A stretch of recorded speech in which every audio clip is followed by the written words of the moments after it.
Hermosa alabanza, hermanos. Qué bueno es gozarse, ¿no?, de estos cánticos y que podemos elevar a nuestro gran Dios. Pero ahora también nos vamos a gozar con la meditación de la palabra del Señor. Y bueno, vamos a ir otra vez a 2 Samuel, el capítulo 24. Segunda de Samuel, capítulo 24, y solamente quiero dar lectura a un solo versículo, ya porque al principio hemos tenido la lectura de la palabra y luego vamos a estar explicando un poco el contexto, ¿no?, de este pasaje. Así que en segunda de Samuel, en el capítulo 24, voy a dar lectura al versículo 24 también, ¿ok? Muy bien, dice la palabra del Señor. Y el rey dijo a Arauna: no, sino por precio lo compraré, porque no ofreceré a Jehová mi Dios holocausto que no me cueste nada. Entonces David compró la era y los bueyes por 50 siclos de plata. Amén. Vamos a orar, vamos a dar gracias al Señor. Amén. Padre, Señor, queremos bendecir tu nombre, queremos darte la gloria y la honra por este tiempo hermoso. Y queremos, Señor, que tú te glorifiques. Espíritu Santo de Dios, haz tú la obra en nuestros corazones, hablándonos, enseñándonos, redarguyéndonos, instruyéndonos. Padre bendito, gracias por tu palabra, porque ella, Señor, es la que nos edifica y a su vez, Señor, podemos conocer tu voluntad y apropiarnos de tu promesa. A ti nos sometemos y queremos que seas tú, Señor, obrando en este momento. En el nombre de Jesús. Amén. Amén. Muy bien, este texto es muy importante y el tema que vamos a tratar hoy es: da lo mejor de ti y espera lo mejor de Dios. Da lo mejor de ti y espera lo mejor de Dios. Aleluya.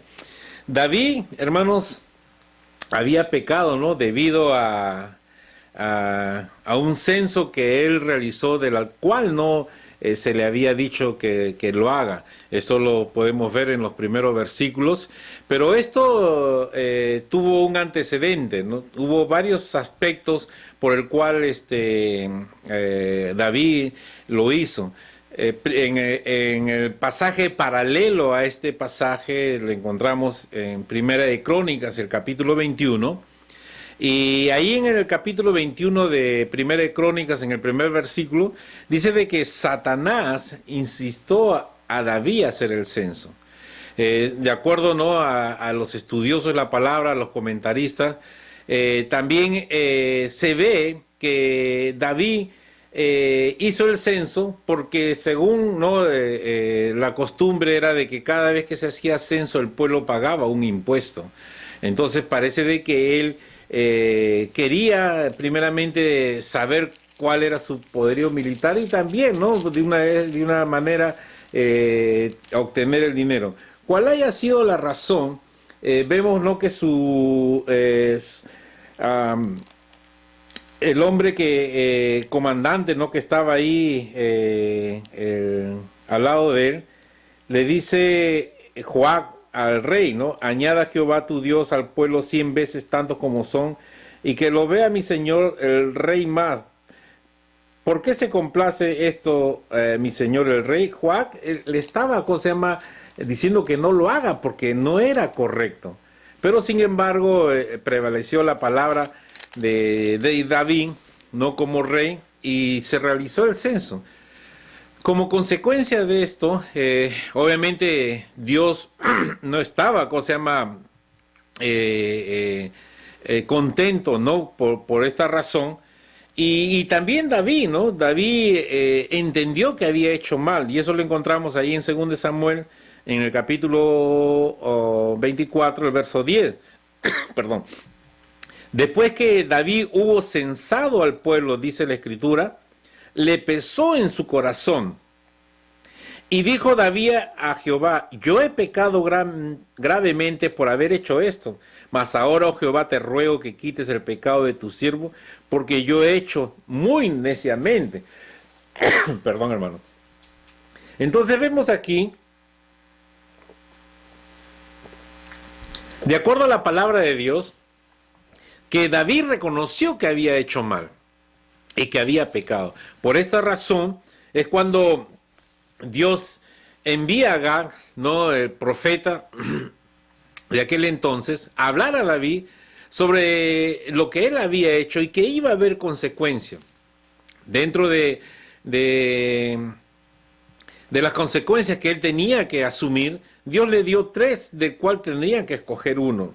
Y eso no lo vemos más adelante, en el verso 13. Entonces vino Gad a David, se lo hizo saber, y le dijo, ¿quieres que te vengan 7 años de hambre en tu tierra? Segundo, o que huyas 3 meses delante de tus enemigos y que ellos te persigan. O que en 3 días haya peste en tu tierra. Y le dice el profeta, piensa ahora. Y mira qué responderé al que me ha enviado, ¿no? En este caso Dios. Obviamente que David escogió la última opción, ¿no? Que haya peste, ¿no? En su tierra, ¿no? Ahí por donde ellos estaban ahí en aquel tiempo. Y hubo una peste, ¿no? Hubo una pandemia por ahí, igual como estamos pasando ahora, ¿no? A consecuencia, ¿no? De una desobediencia que David había tenido y mató como cerca de 70,000 personas, ¿no? Entonces, obviamente que Dios después hizo parar esto y para que no hubiera más muertes, pero fíjese cómo la consecuencia, ¿no?, de una desobediencia, ¿no?, puede causar estragos, ¿no?, en un pueblo, ¿no? Ya hace varias semanas, cuando estuve compartiendo con la iglesia acerca de la unidad del cuerpo de Cristo, es muy importante, hermano, entender de que lo que nosotros hacemos va a afectar el cuerpo.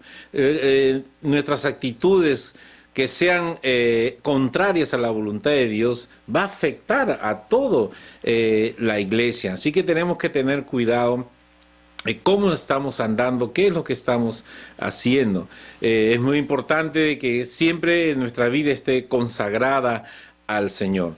Entonces, luego de que pasó esta mortandad, David propuso en su corazón, a causa de su rebeldía, de haber fallado a Dios, hacer un holocausto, hacer una ofrenda, ¿no?, al Señor, por esta causa que él había cometido. Y él se va justamente a una región que dice que pertenecía a Arauna, ¿no? Ahí en Primera de Crónicas es Ornán, ¿no? Pero Arauna tenía una propiedad y que David iba para comprar una parte de esa propiedad.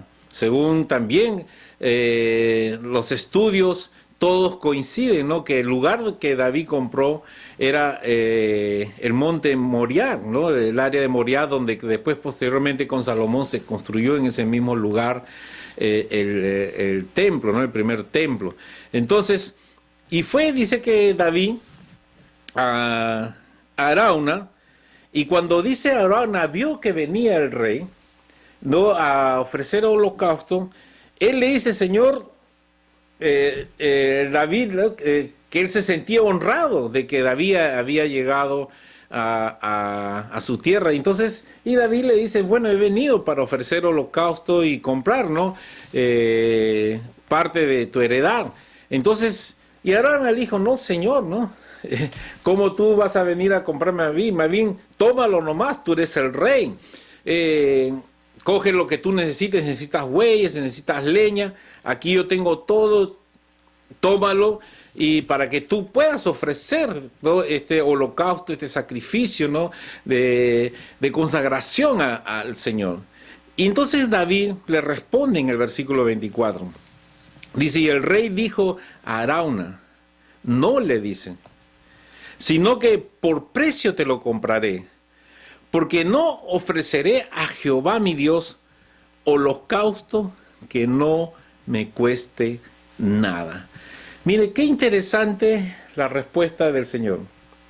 David podría haber aceptado el ofrecimiento de Arauna, pero él entendía que cuando uno consagra al Señor, cuando uno ofrece una ofrenda, un sacrificio al Señor, tiene que a uno costarle, tiene que partir de uno mismo, tiene que ser una cuota de sacrificio. Por eso que David decía, yo no voy a ofrecer al Señor holocausto algo que no me cueste.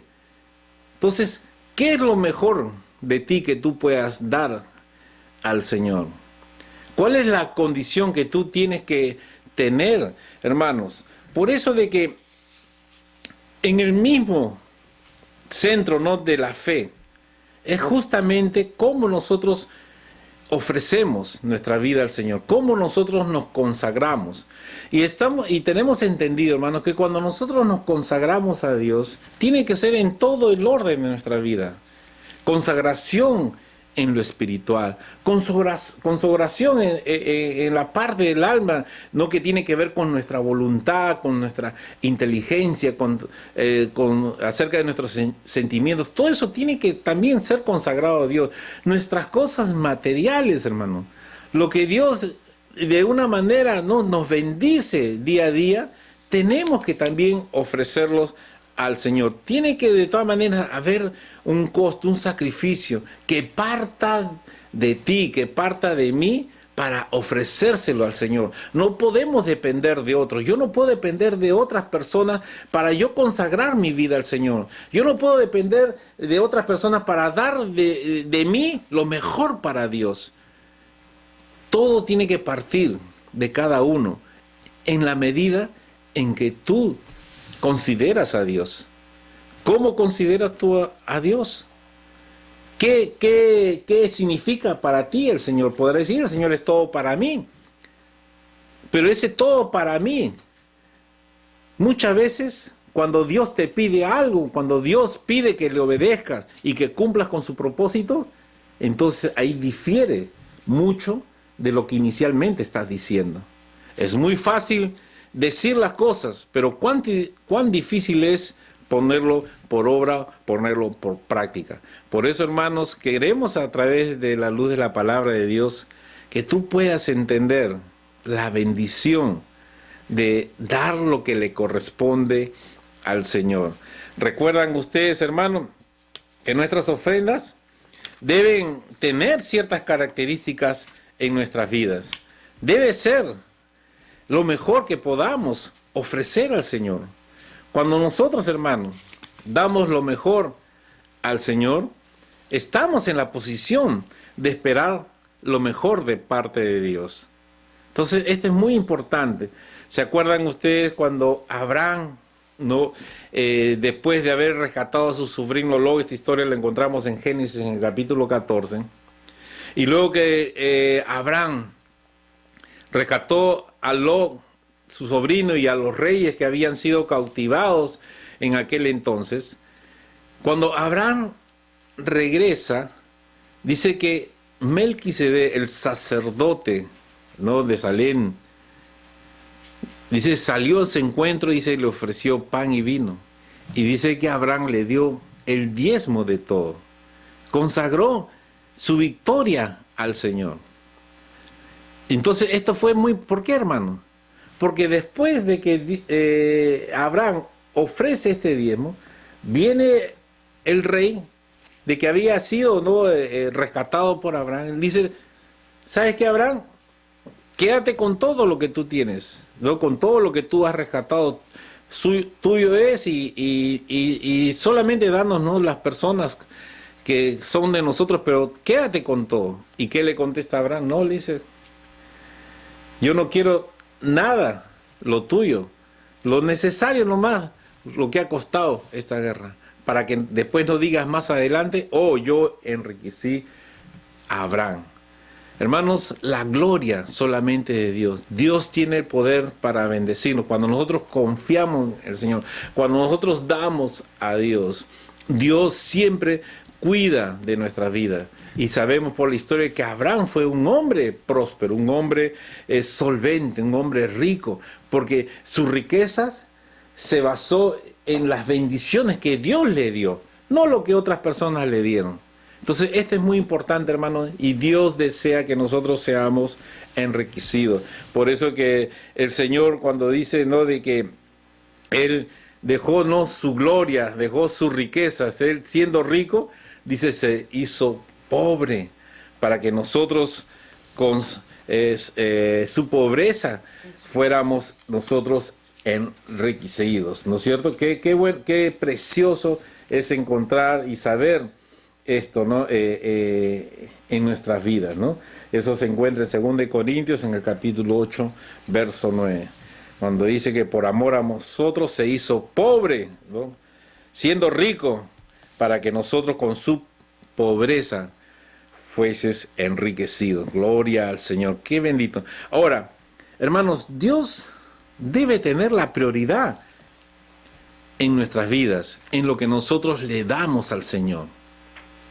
Él tiene que ocupar también esa prioridad en nuestra vida. El primer pensamiento, muchas veces, que puede venir a nuestras vidas de las bendiciones que Dios nos da, debe de ser: ¿cómo puedo ofrecer una porción de esta bendición que Dios me ha dado? Esa tiene que ser, hermano, una respuesta natural, porque Dios desea que nuestra vida sea bendecido cuando damos. Por eso que la palabra del Señor dice en Mateo 10:8, dice: cuando Jesús dijo a sus discípulos, de gracia recibiste, da de gracia. Cuando nosotros recibimos, hermano, hemos recibido todas las cosas por la gracia de Dios. Y tenemos que dar también por la gracia del Señor. Muchas veces se cuestiona esto, hermanos, de los diezmos. Se dice que son cosas del Antiguo Testamento, que eso está en el pasado, y que esto ya no es para la iglesia. Déjame decirte que Jesús nunca dijo algo que no se hiciera, que no se diezmara. Otros dicen, no, pero ya en ese tiempo ya no se daban vacas, se daban agricultura, donde dice que se tiene que dar dinero. Ya no estamos en el tiempo de dar dinero, porque ya no hay vacas, no hay cosechas para poderlos hacer. Pero déjame decirte, hermano, que sí también se daba dinero en el tiempo de la ley, en el tiempo en que Dios estableció el diezmo como una norma para poder dar el sostenimiento de la obra. Si tú te das cuenta, por ejemplo, y vas a Deuteronomio en el capítulo 14, en Deuteronomio capítulo 14, dice, y efectivamente, ¿no?, que íbamos a diezmar, ¿no?, de todos los granos, todas esas cosas. Pero mira lo que dice en el versículo 24. Deuteronomio capítulo 14, verso 24, dice: y si en el camino fuere tan largo que no puedas llevar, no, de repente, no, los granos, la agricultura, los animales, dice, por estar lejos de ti, el lugar que Jehová tu Dios hubiera escogido para poner en él su nombre, cuando Jehová te bendijere, mire, entonces dice, lo venderás y guardarás el dinero en tu mano, y vendrás al lugar que Jehová tu Dios escogiere, y darás el dinero por todo lo que deseas, por vacas, por ovejas, por vino, por silo, por cualquier cosa que tú desearas, y comerás allí delante de Jehová, y te alegrarás tú y tu familia. Entonces, en aquel tiempo también se daba dinero. Si no podía dar especies o animales, también se permitía dar dinero. Recuerden ustedes en Jesús también, cuando estaba con sus discípulos y hablaba con los fariseos, ¿no?, en el famoso ayes, ¿no?, cuando estaba el Señor Jesús llamando la atención, ¿no?, por su hipocresía, ¿no?, por hacer las cosas no simplemente por ser visto, y no lo hacían de corazón, porque aquí lo más importante, hermano, que Dios quiere que nosotros lo hagamos de corazón, que Dios no va a obligar a nadie, pero lo importante es de que Dios quiere que nosotros estemos agradecidos. Como David, que él reconoció su error y estaba agradecido de la oportunidad que Dios le estaba dando, de que podía reconciliarse con Dios. Y él sabía que para agradar a Dios tenía que costarle algo, tenía que costarle. Miren lo que dice Mateo en el capítulo 23, para que ustedes observen ahí la palabra de Dios. Dice Mateo capítulo 23 y el verso 23. Mire lo que dice el Señor Jesús. Mire la palabra del Señor Jesús. Dice, ay de vosotros escribas y fariseos hipócritas, le dice, porque diezmáis la menta y el enelvo y el comino, y dejáis lo más importante de la ley, la justicia, la misericordia y la fe. Dice, esto era necesario hacer sin dejar de hacer aquello. Mire qué interesante. El dar a Dios no es solamente es un rito, no porque tengo que dar porque el Señor me lo pide y si no lo hago vaya a acontecer algo. No. Dios siempre ha apelado, hermano, al corazón del hombre, en base a la obediencia, a lo que Dios manda en su palabra. Y lo que Dios le estaba reclamando, de que ellos estaban haciendo las cosas sin sentir verdaderamente lo que demanda, ¿no?, la consagración al Señor en toda nuestra vida. Y dice que la justicia, la misericordia y la fe. Dice, esto es necesario hacer, pero mire lo que dice al final, sin dejar de hacer aquello. ¿Qué? Diezmar. O sea que el mismo Señor Jesús aprobaba el diezmo porque era una práctica del pueblo de Israel. Entonces, hay que hacerlo de corazón, pero sin dejar de hacer lo que nos corresponde y nuestra responsabilidad. Ahora, y muchos pueden decir, sí, pero ya estamos en la iglesia y pueden cuestionar el diezmo. Hermanos, si nosotros vemos, ¿no?, en el tiempo de la iglesia, siempre apelando al corazón, Dios siempre, hermano, lleva a más de ese diezmo. En la gracia del Señor, dice, más bienaventurado es dar que recibir. El dar siempre es lo mejor. Y el dar va a ir mucho más allá, aún del diezmo, hermano. Sí, como mínimo, debe de diezmar, como mínimo. Pero Dios se alegra cuando hay un corazón generoso, mucho más del diezmo. Hay gente que yo no entiendo que ni siquiera el diezmo más da. No están de acuerdo con dar el diezmo, pero ni siquiera eso dan. Cuando en la Biblia habla de generosidad, habla mucho más del diezmo. Entonces, si ni siquiera quieres dar el diezmo, entonces, ¿cómo piensas tú dar más del diezmo? Si ni el diezmo, que es lo mínimo, das. Entonces, es para que tú reflexiones. Da lo mejor de ti para que puedas esperar lo mejor del Señor. ¿Se acuerdan ustedes cuando Jesús estaba, dice, sentado, no en el arca de las ofrendas, ahí en el templo? ¿Acaso Jesús cuestionó lo que se daba? Nunca Jesús cuestionó lo que se daba para el Señor. Y aún dice que una viuda pobre fue a dejar todo lo que ella tenía. ¿Qué fue a dejar? ¿Palomas? ¿Vacas? ¿Agricultura? Fue a dejar dinero. ¿Qué es lo que echaban las personas en el templo? Era dinero. Mire lo que dice en Marcos, en el capítulo 12. Marcos 12, también lo puede encontrar usted en Lucas 21, la misma historia. Pero mire lo que dice la palabra de Dios en Marcos, en el capítulo 12, verso 41. Estando Jesús sentado delante del arca de la ofrenda, miraba cómo el pueblo echaba dinero en el arca y muchos ricos echaban mucho. Vino una viuda pobre y echó 2 blancas, o sea, un cuadrante. Entonces, llamando a sus discípulos, le dijo, de cierto os digo que esta viuda pobre echó más que todo lo que han echado en el arca, porque todos han echado de lo que les sobra, pero esta de su pobreza echó todo lo que tenía, todo su sustento. Jesús hubiera dicho, o acaso Jesús no sabía la situación de esta persona. Claro, porque vemos, de acuerdo a la respuesta de Jesús, sabía la condición de esta mujer.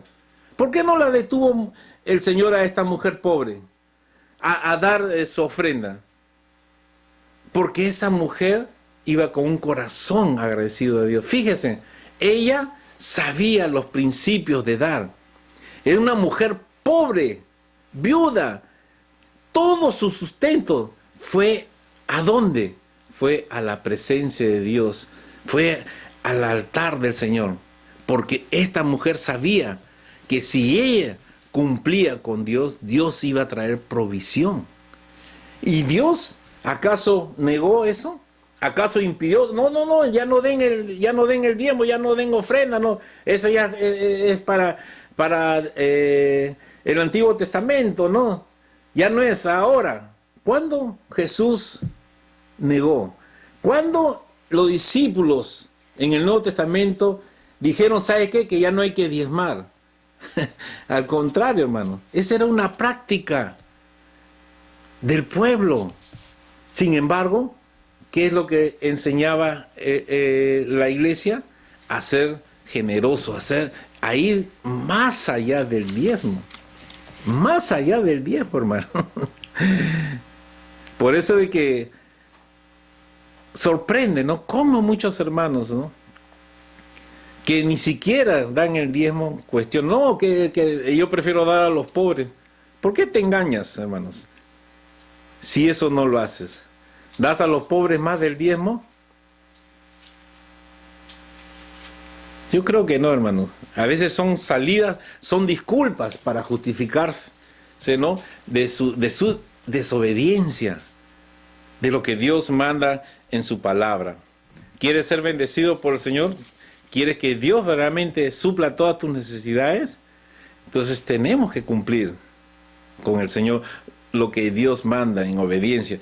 Por eso es que nuestras dádivas, hermanos, nuestras ofrendas tienen que ser generosas. Por eso que cuando vemos ahí en 2 Corintios capítulo 9, ¿no? un versículo, un pasaje muy conocido, ¿no? Que lo declaramos, lo hablamos, ¿no? Oh, que es del corazón, que cada uno propuso en su corazón. Hermanos, el corazón de la iglesia, de este nuevo pacto, es un corazón generoso, hermano. Eso es lo que tenemos que nosotros evaluar. La generosidad tiene que estar en la vida del Hijo de Dios. Sí, pero estamos pasando problemas, ¿cómo será la situación? No tenemos trabajo, que por aquí, que esto. Claro, hermano. Dios está probando nuestro corazón. Si tú eres hijo de Dios, hermano, Dios siempre va a bendecir. No hay justo que mendigue pan. Siempre Dios va a proveer. Siempre Dios va a suplir. En este tiempo, ¿Dios no ha suplido tu necesidad? ¿Dios no te ha bendecido? ¿Dios no ha proveído para ti como hijo de Dios? ¿Y dónde están esas bendiciones que Dios te ha dado? ¿Te das cuenta? O sea, lo que hay en tu corazón. ¿No? Todo para mí, cuando hemos aprendido que tenemos que dar. El amor de Dios es dar. Un corazón generoso es dar. Porque si tú das, recibes. Esa es la ley de la siembra y la cosecha. Esa es la ley espiritual. Si tú no das, ¿qué va a pasar? No vas a recibir, pues, hermano. Pero si das, recibes. ¿Te das cuenta? Entonces, ¿qué es lo que Dios quiere? ¿Dios te ha bendecido o no te ha bendecido? ¿Por qué no das? Ya la semana pasada explicamos a la luz de la palabra nuestra responsabilidad. Entonces, hermanos, ¿qué es lo que nosotros queremos llegar en estos momentos? ¿Qué es lo que queremos que tú entiendas. ¿No? ¿Qué es lo que Dios quiere que tú entiendas? Dios quiere bendecir nuestra vida. Dios quiere suplir todas nuestras necesidades. Dios quiere que seamos enriquecidos. Mira lo que dice en 2 de Corintios. Vamos a 2 de Corintios. Esos que son duros de corazón, obviamente que no van a aceptar este mensaje. Siempre van a cuestionar esto de las cosas de Dios. ¿Por qué? Porque son duros de corazón. No hay generosidad en su vida. Cuando hay un corazón así, hermanos, su mente está cerrada, su corazón está cerrado. Y busca siempre un pretexto, busca siempre cuestionamientos. Cuando la palabra de Dios es tan preciosa y tan clara. Cuando hay un corazón generoso, entonces cuando hay un corazón agradecido, nosotros, hermanos, vamos a responder a este llamado del Señor para que nosotros seamos bendecidos. Mire lo que dice 2 de Corintios, el capítulo 9. Gloria al Señor. En el versículo 6. Por esto digo que el que siembra escasamente, también segará escasamente. Y el que siembra generosamente, generosamente también generará. Dice, cada uno dé como propuso en su corazón, no por tristeza ni por necesidad, porque Dios ama, que dice, al dador alegre. Hermanos, ¿qué es lo que propone tu corazón? ¿Qué es lo que propone? Si en la ley el diezmo era algo importante para Dios y que se tenía que cumplir para cumplir su propósito, ¿cuánto más en este tiempo, hermano? Cuando vemos en la iglesia que la iglesia se desprendía mucho más del diezmo. Por eso, hermanos, ¿cómo está tu generosidad? ¿Cómo está, no? Cuando dice, bueno, si te comienzan a decir, ¿sabes qué? En el tiempo de la iglesia, en el tiempo de la generosidad, bueno, tienes que dar, pues, no, 20, 30%. Ahí sí no, ahí buscarías, ¿qué? Otro pretexto, ¿no? ¿Te das cuenta, hermanos? Por eso que Dios prueba nuestros corazones. Dios está probando este tiempo también tu corazón para con Dios. Cada uno dé como propuso en su corazón, no con tristeza ni por necesidad, porque Dios ama al dador alegre. Y ahí está la promesa, hermanos. Cuando tú das, acuérdate de la viuda pobre. Dio todo lo que ella tenía. ¿Acaso Jesús se lo impidió? No, porque Jesús sabía que si esta mujer, con ese corazón agradecido, dio todo lo que tenía, ¿cree que Dios no iba a bendecir a esa mujer? Claro que sí. Y yo creo que esa mujer ya experimentaba la provisión de Dios en su vida. Por eso que ella con generosidad dio todo lo que tenía, porque sabía que Dios iba a suplir su necesidad mucho más abundante de lo que nosotros podemos pedir o pensar. Porque recuerda, hermanos, que la cosecha siempre es mayor que la siembra. Y dice, y poderoso es Dios para hacer que abunde en vosotros toda gracia, hermanos. Cuando tú das, el poder es de Dios, hermanos, para darte lo que tú necesitas. Dice que a fin de que teniendo siempre todas las cosas, todo lo suficiente para toda tu necesidad, dice, abundéis para toda buena obra. No solamente Dios va a suplir tu necesidad, sino que tú también vas a tener para poder bendecir a otros. Gloria al Señor, hermanos. ¿De dónde viene todo? Todo viene de Dios. Por eso que en el verso 10 de este pasaje de 2 de Corintios dice, el que da semilla al que siembra. ¿Quién es el que da la provisión? O sea, Dios nos está dando la provisión, las riquezas. ¿Para qué? La semilla, para que nosotros aprendamos a sembrar. Aprendamos a sembrar. Él proveerá y multiplicará, hermanos. Habla de bendiciones. Aumentará los frutos de vuestra estera. ¿Para qué? El versículo 11. ¿Para qué Dios quiere que tú des, que tú seas generoso? Dice, para que estéis enriquecidos en todo para toda liberalidad, la cual produce por medio de nosotros acción de gracias a Dios. Hermano, cuando tú comienzas a experimentar la provisión de Dios, ¿qué es lo que va a salir de tus labios? Gracias, Señor, porque tú has provisto para mí. ¿Por qué no agradecer en este tiempo, hermano? Pablo decía, sé vivir en la pobreza, sé vivir en la abundancia, en todo he sido enseñado y en todo he aprendido de que Dios siempre es fiel en nuestras vidas. Dios siempre es fiel, hermano. Él nunca abandona a sus hijos. Cumple con el Señor y Dios va a bendecir tu vida. ¿Cuál es lo que te cuesta? Dijo David, yo no voy a ofrecer holocausto que no me cueste nada. Siempre hay una cuota, hermano, de sacrificio. Dios espera algo de ti. Algo que vaya más allá de lo que la gente común lo hace. Los hijos de Dios caminan por fe en las promesas del Señor. Tenemos un Dios poderoso, tenemos un Dios rico, dueño del oro, de la plata, del mundo. A veces lo decimos, pero no lo creemos y dudamos de la provisión de Dios.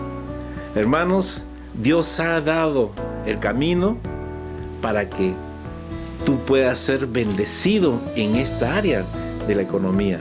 Es a través de los diezmos, a través de las ofrendas, de tu generosidad.